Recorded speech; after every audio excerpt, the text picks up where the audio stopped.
do versículo 1 ao versículo 19. Hebreus, versículo 1 ao versículo 19.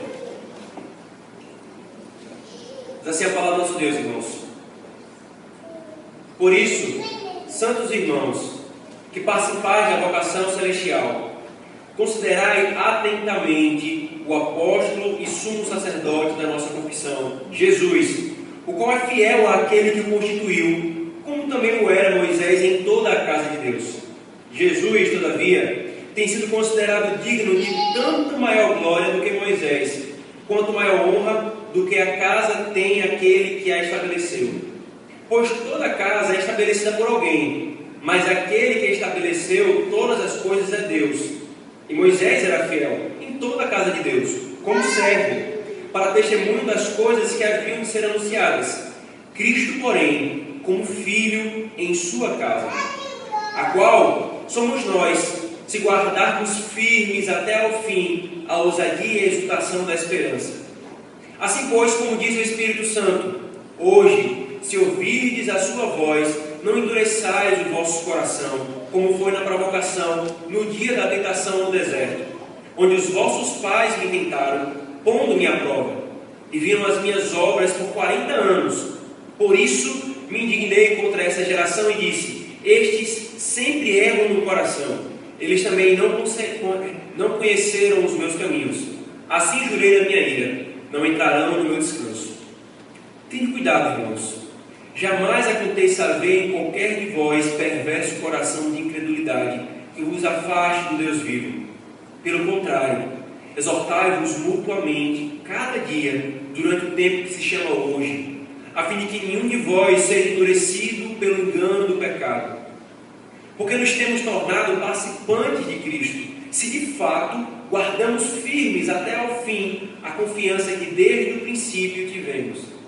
Enquanto se diz: hoje, se ouvirdes a sua voz, não endureçais o vosso coração, como foi na provocação. Ora, quais os que, tendo ouvido, se rebelaram? Não foram de fato todos os que saíram do Egito por intermédio de Moisés? E contra quem se indignou por 40 anos? Não foi contra os que pecaram, cujos cadáveres caíram no deserto? E contra quem jurou que não entrariam no descanso, senão contra os que foram desobedientes? Vemos, pois, que não puderam entrar por causa da incredulidade. Amém, irmãos. Vamos orar mais uma vez. E a bênção do nosso Deus. Pai bendito, nós nos deparamos com esse texto, Senhor, da Tua Palavra, essa porção. E só na leitura dele, Senhor, o nosso coração já se apavora, Senhor. O nosso coração já se apavora. Senhor, tem misericórdia de nós nessa noite do dia do Senhor, nesse culto. Nós agora já chegamos nesse tempo para ouvirmos a Tua voz, Senhor, a Tua palavra sendo pregada. Senhor, que nossos corações a ouçam atentamente, Senhor. E que nós não rejeitemos a Tua palavra como o povo o fez lá na provocação de Meribá, Senhor. Nos ajuda, Senhor, a sermos filhos obedientes. Nos ajuda a amarmos aquele que deve ser e é o único objeto e maior objeto de amor que existe em todo o universo, o nosso Senhor Jesus Cristo. Fala conosco, Senhor. Que Teu Espírito Santo opere poderosamente em nossos corações, quebrando aquilo que nós não podemos quebrar por nossas próprias forças, consolando naquelas aflições que nós não conseguimos nos consolar, porque nós precisamos do Senhor. Tem misericórdia de nós, Senhor. Nós oramos assim em nome de Jesus. Amém. Queridos, nós vimos na primeira epístola, na primeira exposição que nós fizemos nessa epístola, que o autor que escreve a esses crentes que são judeus que se converteram ao cristianismo, por isso que é epístola aos hebreus, ele escreve para encorajar esses crentes que estavam abandonando a fé cristã e voltando para o judaísmo por causa das perseguições naquele contexto do primeiro século. Muitos judeus que se convertiam a Cristo, então, quando se viam perseguidos pelo Império Romano, quando se viam abandonados por outros judeus, quando se viam abandonados por outros judeus, suas bens eram confiscados, eles eram expulsos da sinagoga. Muitos desses temiam por causa dessa nova fé. Então eles voltavam ao judaísmo a fim de não serem perseguidos mais, e sim caminharem de maneira tranquila. Então o autor aos Hebreus escreve para esses crentes para dizer: não desistam. Voltar é muito pior. Vocês querem voltar àquilo que é inferior, que é a antiga aliança. Cristo é maior que tudo e que todos. E nessa linha, irmãos, então o autor aos Hebreus ele vai argumentar. Nós vimos, por exemplo, no capítulo 1, do versículo 1 ao versículo 3, o autor mostrando que Cristo é superior aos próprios profetas da antiga aliança. Porque Cristo é a própria revelação de Deus, a revelação máxima e perfeita, porque Ele era o próprio Deus. Depois, então, ele contrasta a superioridade de Cristo em relação aos anjos. Os anjos que tinham um importante ministério no Antigo Testamento, o autor aos Hebreus diz: Ele é maior que os anjos, porque Ele é o próprio Deus, Criador dos anjos. Por isso, a sua palavra deve ser ouvida e obedecida. E então, no capítulo 2, como nós vimos hoje pela manhã, o autor aos Hebreus nos mostra que mesmo ele sendo superior aos anjos, ele se fez menor que os anjos. Ou seja, ele se fez igual a nós, a fim de nos socorrer, a fim de ser o nosso misericordioso e fiel sumo sacerdote, para se compadecer de nós. Naquilo que ele foi tentado, ele pode nos socorrer quando nós somos tentados. Agora, irmãos, no capítulo 3, o autor mostra a superioridade de Cristo em relação a um outro personagem importante no Antigo Testamento, que é Moisés. Ele diz: Cristo é superior a Moisés. E veja, se a incredulidade perante o ministério de Moisés foi punida, quanto maior será a punição que nós devemos esperar daqueles que são incrédulos perante a pregação e ministério do nosso Senhor Jesus Cristo. Por isso, irmão, então, nesse momento, o autor aos Hebreus vai nos ensinar que aqueles que são a casa de Deus devem considerar a Jesus Cristo, isto é, devem fugir da incredulidade provocada pelo pecado no nosso coração. E vejamos então, irmãos, primeiramente o versículo 1 ao versículo 2, olha o que ele diz aqui, o argumento do autor. Por isso, santos irmãos, que participais da vocação celestial, considerai atentamente o apóstolo e sumo sacerdote da nossa confissão, Jesus, o qual é fiel àquele que o constituiu. Veja, irmãos, o autor aos Hebreus ele muda do capítulo 2 para o capítulo 3, ligando com por isso. Isto é, ele traz a conclusão de tudo isso que ele falou no capítulo 2. Se Cristo ele é superior aos anjos e se fez menor que eles para nos socorrer e nos salvar, nós devemos considerar esse Jesus. Devemos considerar a esse Cristo. Considerai atentamente o apóstolo e sumo sacerdote da vossa confissão. Esse versículo, irmãos, ele é riquíssimo em doutrinas. Só que o ponto principal aqui, que na verdade vai nortear todo o capítulo 3, é essa ordenança.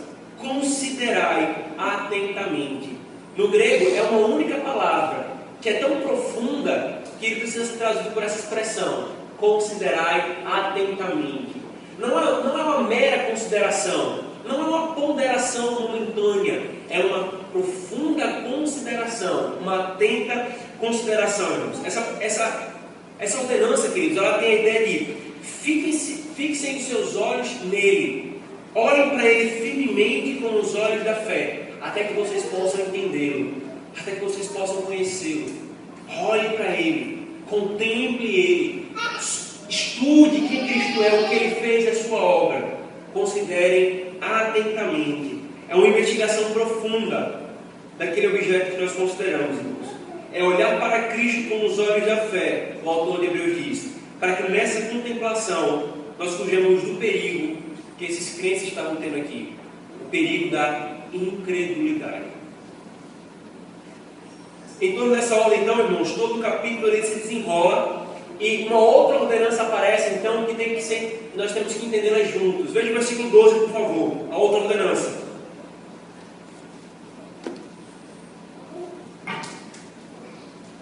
Ele diz, a primeira ordenança principal é considerai atentamente, a segunda é tende cuidado, irmãos, jamais aconteça de haver qualquer de vós perverso coração de incredulidade que vos afaste de Deus vivo. Então essas duas coisas, irmãos, elas estão unidas aqui nesse capítulo. Considerar atentamente a Cristo é para que exatamente nós obedeçamos esse outro aspecto da ordenança que o autor traz. Fugirmos da incredulidade provocada pelo pecado, irmãos. Portanto, considerar atentamente a Cristo, irmãos, é cuidar para que nosso coração não seja tomado pela incredulidade do pecado. Cada uma dessas ordenanças, elas são como faces de uma mesma moeda. Elas estão juntas. E assim nós vamos caminhar então, queridos, por todo o capítulo. Só que tem uma coisa interessante que o autor diz aqui, irmãos. Ele nos ordena considerar Cristo. Mas quem deve considerar? Veja o que ele diz no início do versículo. Por isso, santos irmãos, que participais da vocação celestial. Ou seja, aqueles que devem considerar Cristo são aqueles que receberam a vocação celestial. Isto é, a vocação que veio dos céus, o chamado do próprio Deus. E além disso, ele especifica aqueles que confessaram a Jesus Cristo, aquele que é a nossa confissão, Jesus Cristo, irmãos. Isso é tão importante, irmãos. Isso é muitíssimo importante, porque é impossível considerar Cristo pela fé se nós não professarmos e não confessarmos Jesus Cristo. É por isso que ele faz essa orientação. Aqueles que confessam a Cristo são chamados a contemplar e considerar atentamente a Cristo. E somente aqueles que foram chamados e confessam podem fazer isso. Podem fazer isso dessa forma. Os cristãos do primeiro século, irmãos, eles entendiam bem o que seria confissão.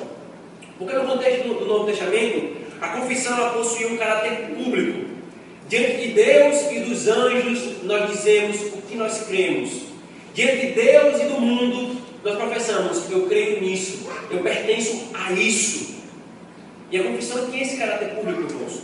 No primeiro século, então, muitos cristãos eles eram colocados diante do magistrado civil do Império Romano. E eles perguntavam: a quem vocês confessam?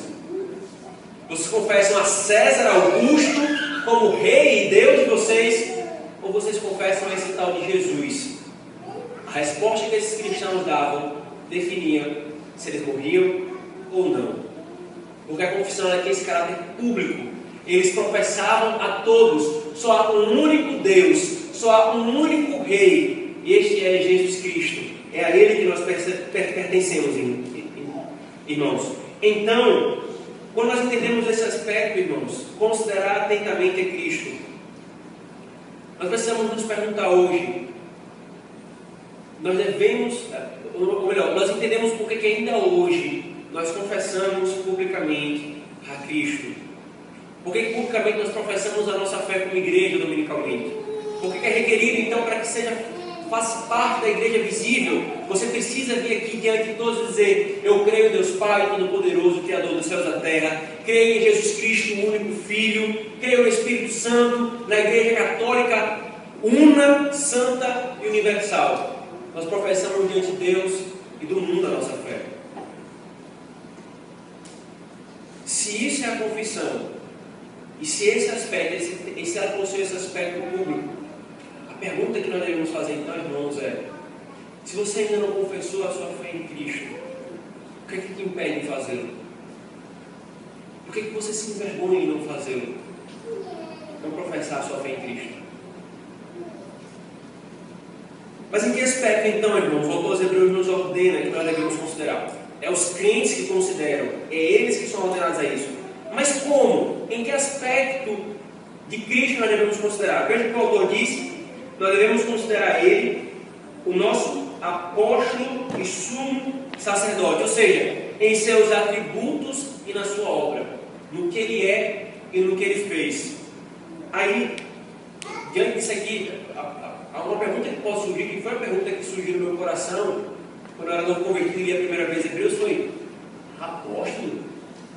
Assim considerar Jesus como apóstolo? Sumo sacerdote eu até entendo, né? O Antigo Testamento mostra que ele é o que intercede por nós. Mas apóstolos não são somente aqueles 12 que Jesus Cristo enviou para continuar o seu ministério e estabelecer o fundamento da nova revelação, o Novo Testamento? Aqui, irmãos, a explicação para nós entendermos isso é uma explicação simples e que muitos desconsideram e terminam caindo em diversos erros no tocante à ordenação feminina, por exemplo. Porque o que o autor aos Hebreus está fazendo aqui, irmãos? No Novo Testamento, palavras como apóstolo, evangelista, presbítero, diácono, essas palavras no contexto do Império Romano, queridos, elas tinham um uso comum. Elas significavam coisas comuns do dia a dia. Por exemplo, presbítero significava idoso, ancião, alguém que já era de idade. Diácono, de maneira simples, era o significado que se dava para servo. Então, se você queria chamar alguém de servo, ou se ele era um servo, ele era chamado de diácono. Evangelista, aquele que levava uma notícia para outra pessoa, que eram usos comuns no Novo Testamento. Entretanto, essas palavras que tinham um significado comum foram transportadas para um uso específico. Então, agora, presbítero não é apenas um senhor de idade, mas presbítero também são os oficiais que conduzem a igreja. Diácono não são apenas aqueles que prestam por serviço, mas diáconos são aqueles que socorrem os necessitados no contexto da igreja, é um ofício. A mesma coisa acontece aqui, irmãos, com a palavra apóstolo. Apóstolo, de maneira simples e geral, significava enviado. Quando alguém enviava outra pessoa, essa pessoa que era enviada era chamada de apóstolo. E o Senhor Jesus Cristo toma essa palavra simples e aplica então a um ofício. Eu constituo 12 apóstolos. Mas aqui na Epístola aos Hebreus, o autor aos Hebreus pega essa palavra no uso comum dela. Ele não está dizendo que Jesus é um apóstolo junto com os 12. Está dizendo que Jesus foi enviado. Enviado por quem? Pelo próprio Deus. Portanto, irmãos, o que o autor aos Hebreus está dizendo é: considerem a Jesus Cristo no que Ele é e no que Ele fez. Ele foi enviado pelo Pai, nós podemos dizer, Deus Pai apostolou Cristo, enviou Cristo, e isso representa seu estado de humilhação. Ele se humilhou para a sua obra, mas Deus Pai também o exaltou, e aqui nós temos o seu ofício de sumo sacerdote. Ele está gloriosamente à destra de Deus Pai intercedendo pela sua igreja. Considere então o Cristo que foi enviado e se humilhou, e o Cristo que está exaltado e que intercede pela sua igreja.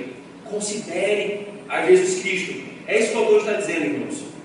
Portanto, queridos, o autor dos Hebreus então nos mostra que esse Jesus Cristo, que foi apóstolo e sumo sacerdote, ele é o enviado e o glorificado, fiel diante do Senhor. Ele fez tudo o que ele fez de maneira fiel. É isso que ele fala no início do versículo 2. Veja, por favor. Apóstolo e sumo sacerdote da nossa confissão, Jesus, o qual é fiel àquele que o constituiu. E aqui, irmãos, então, o autor faz a virada. Ele mostra o porquê que Cristo é superior a Moisés. Ele diz, versículo 2 ao 6, como também o era Moisés em toda a casa de Deus.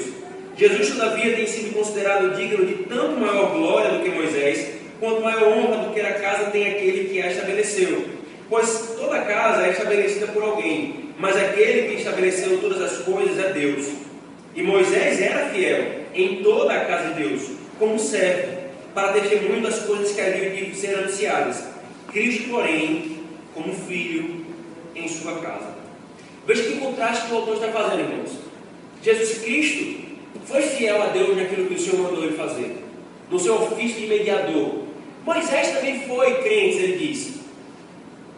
Mas Cristo é superior a Moisés. Ele não foi fiel nesses termos. Cristo ele é superior a Moisés. Em que sentido? Assim como um construtor de uma casa é maior que a própria casa, assim também Cristo é maior que a igreja. Porque Cristo é o filho do construtor e em sua obra ele construiu essa casa, a igreja. Assim como um dono da casa, ou o filho do dono, que é proprietário da casa, é maior que o servo, assim também Cristo é maior que o servo. Porque Cristo é o próprio dono da igreja. E Moisés era um membro da igreja. Ele era um servo na igreja, anunciando as coisas que haveriam de vir. E enquanto Moisés anunciou que haveria de vir, o próprio Cristo consumou aquilo que ele anunciou. O próprio Cristo consumou aquilo que a igreja que tinha sido anunciado por Moisés. Portanto, irmãos, eu estou dizendo, Cristo é superior a Moisés. Por que então vocês querem voltar para o judaísmo? Como ele pergunta. Por que vocês querem voltar para o judaísmo? Nem Moisés, se estivesse no contexto em que vocês estão, voltariam, porque ele esperava o Messias. E agora o Messias veio, completou a sua obra, e vocês querem voltar para o judaísmo? Vocês querem desistir da caminhada? O autor Ou então voltará, irmãos, a citar Moisés para uma outra coisa. Entretanto, o que posso deixar claro aqui é: Cristo constituiu a sua própria casa, a casa de Deus. Ele disse no versículo 6. O que é essa casa de Deus, então, irmãos? Veja comigo o versículo 6. A casa de Deus são os que guardam firmes até ao fim a ousadia e a exultação de esperança. A casa de Deus são aqueles, como ele falou no versículo 1, que participaram da vocação celestial e confessaram a Jesus Cristo. Irmãos, a casa de Deus, que o autor de Deus está dizendo aqui, e isso ecoa em todo o Novo Testamento, é a igreja. São os próprios crentes, irmãos. O ponto aqui, queridos, é que a igreja é realmente aqueles que professam e confessam a Jesus Cristo como seu Rei e seu Senhor. Esses é que são a igreja. Ser igreja não é simplesmente fazer parte de um hall de membros. Ser igreja não é simplesmente estar para lá numa igreja visível ou ter sido batizado. Ser igreja é crer firmemente em Jesus Cristo, é professar essa fé em Jesus Cristo. Esses são chamados de casa de Deus, porque nesses o Espírito Santo habita. E se o Espírito Santo habita, como o Senhor fala lá em João, o Pai e o Filho habitam também nessa pessoa, nesse povo. Aqui é importante, irmãos, deixar claro que casa de Deus não é um prédio onde a igreja se reúne. Isso é importante deixar claro porque há muito vício de linguagem da nossa parte. Isso é comum no nosso meio, que fala isso. A casa de Deus não é o templo que nós reunimos, o prédio que nós nos reunimos, o salão de reunião. Não é isso. Nós queremos defender isso aqui como algo santificado, santíssimo, como se Deus habitasse aqui. Queremos fazer exatamente isso que o autor está reprovando: voltar ao judaísmo. É ter uma alma, um espírito romanista, em que declara santo o solo da igreja. Não é santo isso aqui não, irmãos. Isso aqui não é o templo onde o Senhor habita. A casa de Deus, o templo de Deus, é o seu povo. É o seu povo. Porque Ele habita no seu povo. Então, irmãos, percebam com a argumentação que o autor está fazendo aqui, queridos. Então ele chega no versículo 12, do versículo 7 ao 15, alertando acerca de uma coisa. Veja: assim, pois, diz o Espírito Santo: hoje, se ouvides a sua voz, não endureçais o vosso coração, como foi na provocação no dia da tentação do deserto, onde vossos pais me tentaram, pondo-me à prova, e viram as minhas obras por 40 anos. Por isso me indignei contra essa geração e disse: estes sempre erram no coração, eles também não conheceram os meus caminhos. Assim jurei na minha ira: não entrarão no meu descanso. Tende cuidado, irmãos, jamais aconteça de haver em qualquer de vós perverso coração de incredulidade, que vos afaste de Deus vivo. Pelo contrário, exortai-vos mutuamente cada dia durante o tempo que se chama hoje, a fim de que nenhum de vós seja endurecido pelo engano do pecado. Porque nos temos tornados participantes de Cristo, se de fato guardamos firmes até o fim a confiança que desde o princípio tivemos.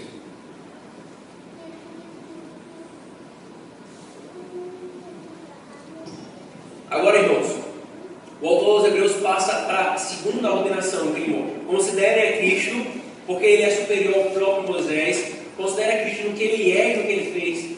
Agora, junto com isso, percebam: tomem cuidado para que o coração de vocês não seja enganado pelo pecado e pela incredulidade. O que ele está fazendo aqui, irmãos? O autor dos Hebreus ele cita do versículo 7 ao versículo 11 o Salmo 95, do versículo 7 ao versículo 11. Esse salmo, irmãos, ele interpreta um fato que aconteceu lá em Números. Em Números, os irmãos lembram bem daquela ocasião em que o povo estava com sede. O povo, queridos, não era qualquer povo. Era um povo que contemplou as poderosas obras de Deus. Eles viram o Senhor mandando as 10 pragas sobre o Egito. Eles viram o Mar Vermelho se abrindo. Eles viram o Senhor tragando os egípcios com a onda, com a água do Mar Vermelho. Eles viram o Senhor providenciando para eles o maná, alimento, o tempo todo. Não obstante, irmãos, uma das coisas que mais se repete na narrativa de Número é: e o povo murmurou contra o Senhor. E o povo murmurou contra o Senhor. E na provocação de Meribá, assim como conhecida essa história, é quando o povo mais uma vez reclama: estamos com sede e não tem água para beber. E eles murmuram contra o Senhor. E o Senhor chega para Moisés assim: Moisés, fala a rocha para que saia a água dela. Ele disse: Moisés, fala a rocha. E o povo aperreou tanto Moisés e Arão, atazanou tanto no nosso nordeste mesmo, né? O juízo de Moisés, que Moisés, ao invés de falar a rocha, como o Senhor havia ordenado, ele bateu 2 vezes na rocha com o cajado. O Senhor disse: fala a rocha. Moisés, em sua ira, bateu na rocha 2 vezes. Por causa disso, o Senhor falou: chega, chega. Vocês não vão entrar no meu descanso. Vocês não creem na minha palavra e na minha promessa. Só entra no meu descanso aqueles que creem na minha promessa. Moisés, nem você entrará, porque você não me obedeceu, você não creu na minha palavra. Esse evento, irmãos, é retomado várias vezes no Antigo Testamento. E aqui o autor dos Hebreus retoma. Ele diz: vocês não sabem o que foi que aconteceu? Vocês não lembram o que aconteceu com a igreja no Antigo Testamento? Não foram eles que viram o mar vermelho se abrindo? Não foram eles que viram os poderosos feitos do Senhor? Eles não estavam sobre o grandioso ministério de Moisés? Porque eles não acreditaram na palavra de Deus. Todos eles pereceram no deserto. Quanto tempo ele ficou no deserto? O autor pergunta. 40 anos, peregrinando e rodando pelo deserto. Eles não entraram na terra prometida, irmãos. O autor então retoma Moisés aqui dizendo: Moisés estava sob a liderança deles, e ainda assim eles pecaram contra o Senhor e se opuseram ao Senhor. Quanto maior então vai ser o perigo de nós voltarmos para trás e desconsiderarmos a Cristo? A incredulidade, irmãos, a incredulidade não é brincadeira. A incredulidade não é brincadeira, irmãos. Cristo é o único como profeta por causa da sua própria essência e da sua natureza. Como filho sobre a casa de Deus e ao lado de Deus como construtor da casa, sua palavra precisa ser reconhecida como nada menos que a própria palavra de Deus. Irmãos, tudo isso aqui que nós vemos agora, essa explicação do texto, é o fundamento doutrinário que o autor vai ordenar para eles. E é sobre isso que nós vamos debruçar agora. Ele diz: considerai a Cristo e tenha cuidado com a incredulidade. São 2 faces, irmãos, como eu disse, de uma mesma moeda. O pecado e a incredulidade estão unidos como irmãos siameses. Muitas pessoas pensam, irmãos, que a questão da incredulidade é uma questão racional, é uma questão do intelecto. Em nenhum momento a Escritura diz que a incredulidade está associada à racionalidade ou a não ter capacidade intelectual para entender. Não é uma questão de razão. Muitos pensam que, não, eu não creio em Deus porque eu sou muito intelectual, eu sou muito inteligente. Pelo contrário, a Escritura diz que a incredulidade não é questão intelectual, mas é questão do coração. O pecado gera incredulidade. É uma questão moral e não intelectual, irmãos. Não é a falta de evidência, mas é a falta de um espírito e de um coração que seja submisso ao Senhor. Não é a incapacidade de achar que Deus não tem razão, não é racional, mas a minha rebelião contra o Senhor, o próprio Deus, irmãos.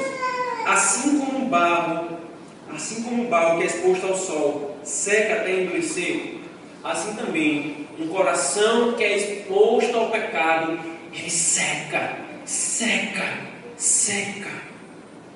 até ficar incrédulo. É paulatino isso, irmãos. Não é da noite para o dia que isso acontece. Isso é uma manutenção do pecado, vai gerando incredulidade. É por isso, irmãos, é por isso que os profetas anunciaram que era necessário então que o próprio Deus nos desse um coração de carne. E é isso que Cristo faz. Ele tira o nosso coração de pedra e nos dá um coração de carne. Por isso, se você está sem Cristo, você precisa dele para ter o seu coração mudado. Mas não conseguimos nos transformar, irmãos. Precisamos de Cristo. Irmãos, pela exortação do autor aos Hebreus, nós podemos sim permitir que os nossos corações, mesmo sendo de carne, sejam endurecidos momentaneamente. E o endurecimento, queridos, preste bem atenção nisso aqui. O endurecimento do coração vem sobre aqueles que usufruem as bênçãos de Deus, que estão constantemente usufruindo e vendo os poderosos feitos do Senhor, estão sob o ministério da palavra, estão sob o ministério dos sacramentos, estão vendo o Senhor agir na sua vida e na vida dos outros, e ainda assim se opõem ao Senhor. É sobre esses que o autor aos Hebreus está alertando, porque é um perigo, irmãos, real no meio da igreja do Senhor. A incredulidade por causa do endurecimento do coração. Aqueles que estão sob o ministério da palavra, mas desprezam a palavra. O Senhor constantemente ordena e instrui: meu filho, seja assim. Mas o que é que nós fazemos? Eu não quero ser como o Senhor está dizendo. Meu filho, haja assado.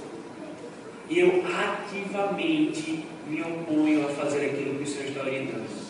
Irmãos, conforme o tempo vai passando, essas coisas vão endurecendo o coração.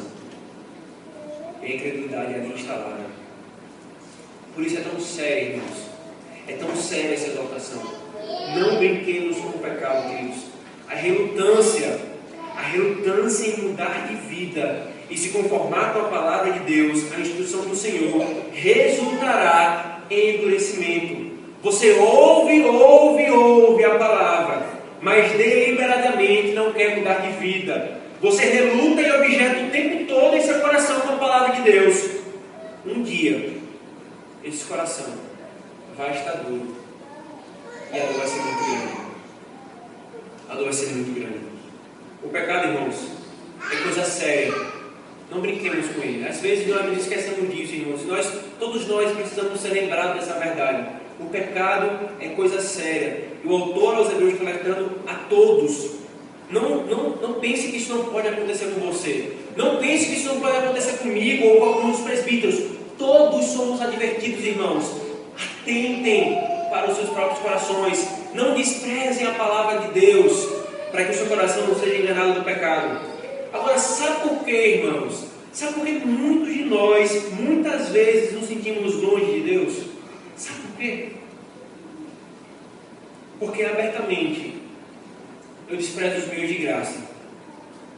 Abertamente eu desprezo aquilo que o Senhor me deu para ser o meio pelo qual Ele terá comunhão comigo.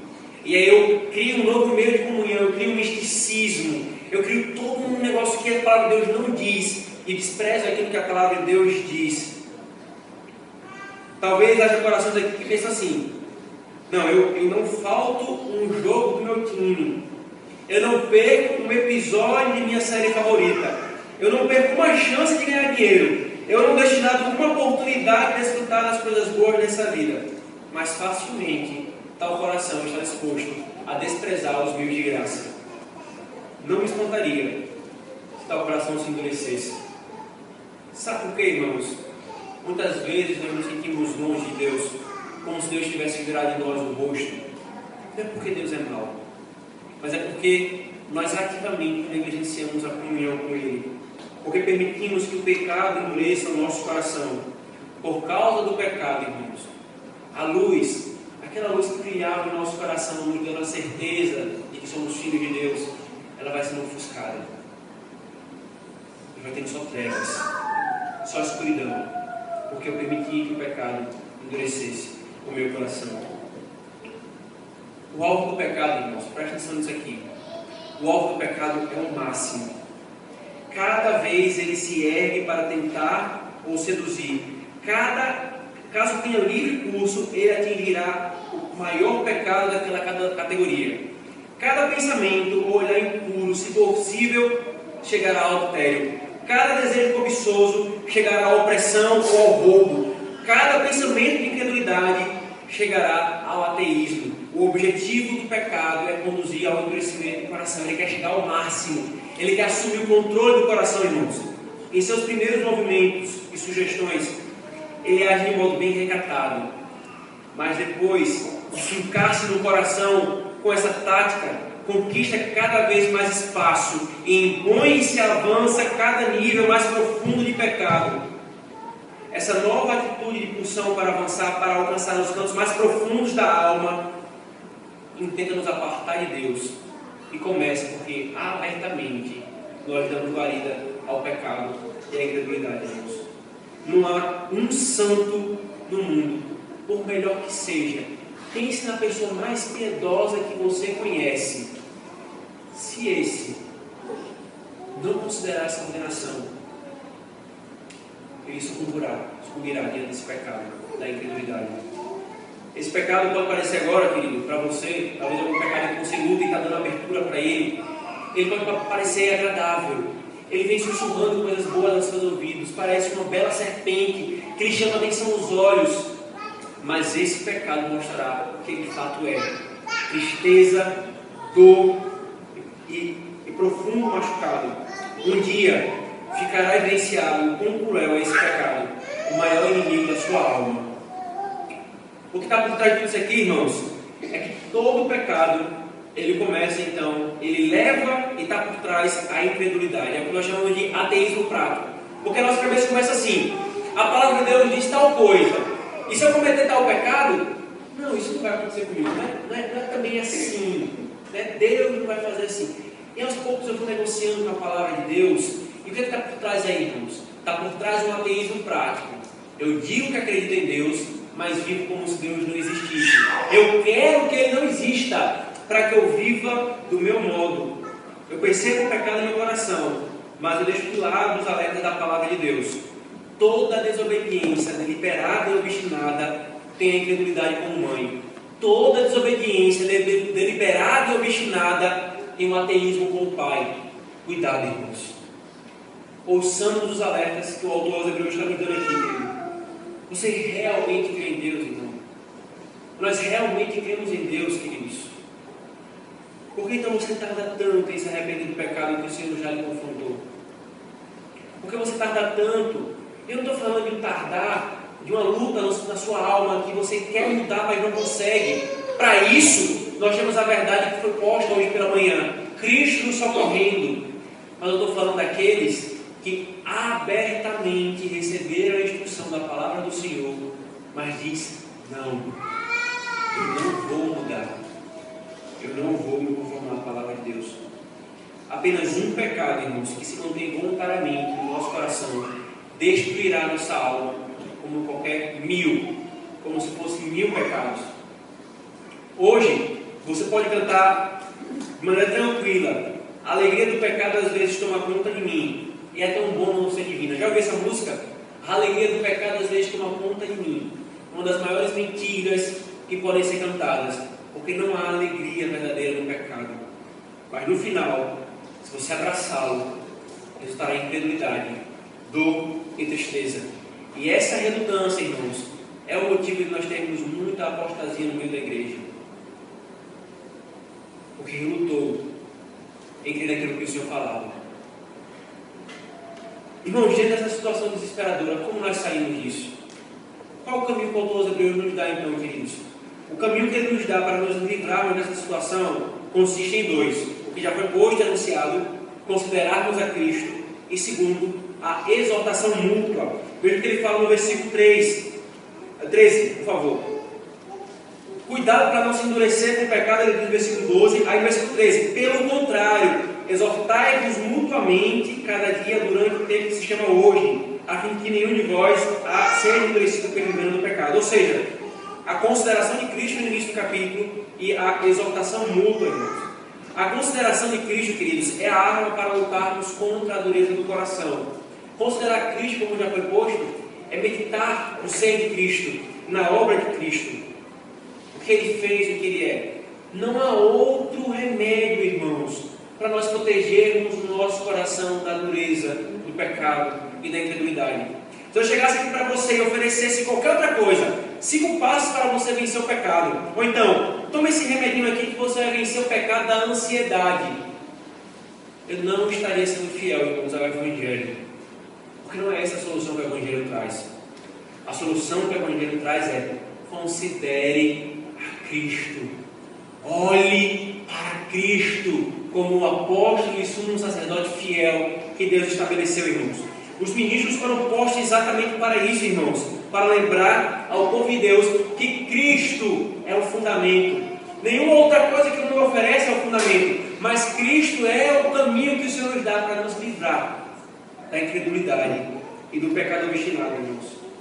O Senhor não pôs nenhuma outra rocha em nossa vida, senão essa. Se qualquer outro pregador oferecer qualquer outra coisa que não seja o que o autor está oferecendo, o próprio Cristo, saibam, queridos, que isso é veneno, isso é engano. E isso não trará não terá nenhum poder do Senhor para nos salvar e nos socorrer.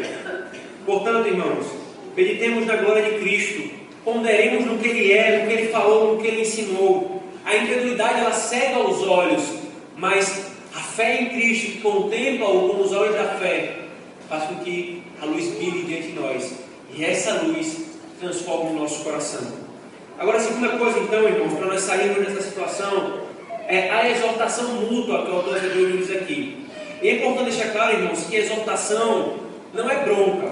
Às vezes a gente toma a palavra exortação como se fosse uma bronca. Mas exortação, a palavra exortação no grego significa encorajamento. É um incentivar a algo, a fazer algo que é correto. Bronca, quando a gente assim, dá uma bronca para a pessoa, é repreensão. Mas exortação, aqui que ele fala, é encorajamento. A exortação é o meio que o Senhor estabeleceu para que também fujamos do endurecimento do pecado, irmãos. Sozinhos, queridos, sozinhos nós não vemos coisas que outros percebem em nós e nos ajudam a ver. Coisas que estão no nosso coração e que nós não percebemos, mas que são visíveis em nossas palavras e em nossas ações. É por isso que nós precisamos, irmãos, uns dos outros. Porque aquilo que eu não vejo, o meu irmão pode ver. E ele me exortará, ele me encorajará a deixar aquilo de lado. A exortação, irmãos, é uma bênção de Deus para a sua igreja. Eu sei que muitos de nós, e que eu me incluo, não gostamos de ser exortados. É uma situação desconfortável, porque ser encorajado a uma coisa pressupõe que eu não estou fazendo aquilo que é correto. Ser repreendido a uma coisa pressupõe que eu estou fazendo algo que é errado. Mas a exortação, irmãos, é uma bênção que o Senhor deu para a sua igreja, queridos. É por isso que nós temos aqui duas coisas, irmãos. A chamada exortação dos pastores, dos presbíteros, que o Senhor estabeleceu esses irmãos como ministros da casa do Senhor para pastorearem a igreja e encorajar cada membro dessa igreja a caminhar de maneira santa e em comunhão com o Senhor. A esses irmãos, querida igreja, vocês precisam ouvir. Não feche o coração para a exortação e as repreensões dos presbíteros, mas se deixem ser pastoreáveis. Sabe qual é o objetivo disso, irmãos? O objetivo disso não é que nós ajamos como dominadores, conforme Pedro alerta que os presbíteros não devem agir, mas é para que essa igreja não seja endurecida pelo engano do pecado. Mas a segunda coisa, irmãos, é a exortação por meio do outro irmão, a exortação mútua, ou o que o autor fala de exortai-vos mutuamente. É quando você vê o seu irmão precisando de encorajamento e fala assim: vamos, irmãos, vamos, irmão, caminhe mais um pouco, não desista, não pare aí, abandone esse pecado e vamos caminhar mais uma milha. O Senhor nos aguarda na cidade celestial. É isso que nós devemos fazer, irmãos, mutuamente uns com os outros. Isso é bem diferente, irmãos, de nós, ao vermos e conhecermos ou sabermos de algum pecado dos nossos irmãos, nós usarmos isso para falar mal do irmão, para pisar no irmão. Isso é bem diferente, irmãos, de eu fazer isso. Isso é bem diferente de eu incentivá-lo ao pecado. A exortação é exatamente para desincentivá-lo do pecado e incentivá-lo à santidade. Essas exortações, irmãos, elas não são feitas uma única vez, o autor diz. Ele diz: ela deve ser feita hoje, durante todo o tempo que se ama hoje. É uma necessidade constante, é uma necessidade contínua. Sabe o que está por trás aqui, irmãos? Sabe o que está por trás aqui? Se deve ser uma exortação mútua e constante, a comunhão uns com os outros, irmãos, é fundamental. Não existe crente verdadeiro que se diga desigrejado, porque faz parte da fé em Cristo participar da igreja do Senhor Jesus Cristo, porque é na igreja do Senhor que o Senhor trabalha no coração do seu povo. É inconcebível isso, irmãos. Nós precisamos entender a importância da comunhão mútua. Não é a igreja, queridos, não é um clube social que eu vou quando eu quero e quando eu estou com vontade. Tem domingo que eu vou, tem domingo que eu não vou. A igreja não é um grupo do WhatsApp em que eu só entro lá para ver o que está acontecendo e saio. Irmãos, a igreja é o local que Deus estabeleceu, ou o corpo, o grupo que Deus estabeleceu para trabalhar o seu povo. É algo necessário para todo crente. Conforme eu falei hoje pela manhã, um conceito que Calvino estabelece. Se Deus Pai é o Pai dos crentes, a igreja é a sua mãe, é a mãe dos crentes. E é nela que nós somos alimentados como um filho mama nos seios de sua mãe. Não se distancie. Não se distancie. Não se faça ausente dos cultos públicos e das reuniões. Não se faça ausente das ocasiões em que a igreja pode estar junta. Isso é fundamental para nós, queridos. Deixa eu dar um exemplo. Para nós ganharmos dinheiro e nosso sustento, nós passamos pelo menos, veja o raciocínio, 40 horas semanais, 60 horas mensais e pelo menos 1.900 horas anuais, junto com todo tipo de gente, porque nós queremos ter o nosso sustento. Não é verdade? Mas nós não queremos investir poucas horas no mês para estarmos juntos uns com os outros, no culto público, na escola dominical, na reunião de oração. Se nós vemos, eu fiz o cálculo, irmãos, juntando todas as programações que nós temos no mês, incluindo os sábados da família, os sábados do jovem, nós temos 35 horas mensais para receber o nosso sustento espiritual. Não deixemos isso, irmãos, porque isso faz parte para que nós vivamos isso que o autor Hebreus está dizendo. Exortarmos mutuamente. Brasa fora do braseiro esfria. Brasa fora do braseiro se apaga. O fim de tudo isso, irmãos, o fim de tudo isso que o autor está dizendo é, versículo 15. Enquanto se diz, hoje, se ouvirdes a sua voz, não endureçais o vosso coração, como essa igreja no Antigo Testamento fez. Exortação mútua, comunhão, estarmos atentos a Cristo, atentarmos para o nosso coração, tudo isso desemboca nisso aqui que o autor está falando, irmãos. Ouvirmos a palavra de Deus, porque se a incredulidade sobre o ministério de Moisés foi punida, muito maior será a incredulidade, a punição da incredulidade sobre o ministério de Jesus Cristo, irmãos. Deus preparou, queridos, a pregação da sua palavra para falar ao seu povo nesse encontro pactual, queridos, para afugentar tanto do pregador quanto dos ouvintes o pecado da incredulidade. Por isso, irmãos, quando a palavra estiver sendo pregada, não a desprezemos. Se é uma exposição fiel, é o próprio Cristo ensinando a sua igreja para que ela fuja da incredulidade, para que ela fuja do pecado. Essa consideração, então, irmãos, tem algo importante aqui que o autor diz: para sermos participantes de Cristo, para que perseveremos até o fim. Isso aqui, irmãos, faz referência à perseverança dos santos, e nós devemos perseverar até o fim.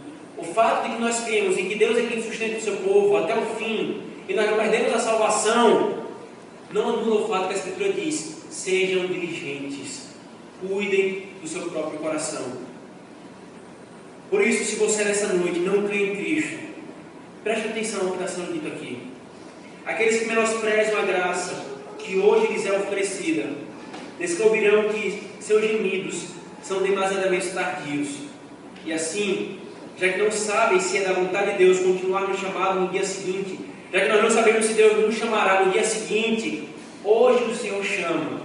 Não tarde sem entregar a Cristo. Creia em Cristo. Ouça a sua voz quando Ele te chama. Igreja do Senhor, consideremos ao nosso Cristo, aquele que nós confessamos. Temos cuidado para que jamais o pecado endureça o nosso coração com incredulidade e nos afaste de Deus vivo. Para que então, irmãos, usufruindo dos meios de graça que o Senhor nos deu, a pregação da palavra, os sacramentos, a comunhão, a oração, todos nós caminhamos juntos, de mãos dadas, um do lado do outro, juntos para a Nova Jerusalém, que nós ansiamos. Que o Senhor nos abençoe, irmãos. Oremos.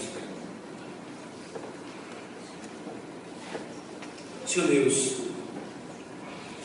como nós precisamos, Pai, como que cada um de nós precisamos dessa Tua palavra, Senhor.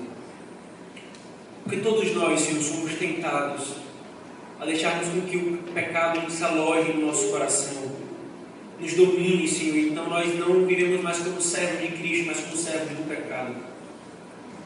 Tem misericórdia de nós, Senhor. Obrigado porque o Senhor nos alerta Não deixem que o pecado endureça o coração de vocês. Mas nós rogamos, Senhor, conforme nós vimos hoje pela manhã. Tem misericórdia de nós, Senhor, e nos socorre. Nos fortalece, Pai. Nunca permita, Senhor, que nessa igreja se aparte a pregação fiel da Tua palavra, Senhor. Para que nossos corações sejam sempre instruídos pelo Senhor. Que nosso coração, Senhor, esteja disposto a receber exortação e a dar exortação, Senhor. Para que não aquele que exorta ou aquele que é exortado seja glorificado, mas que o Senhor seja glorificado, Senhor. Tem misericórdia de nós. Nós oramos assim em nome de Jesus. Amém.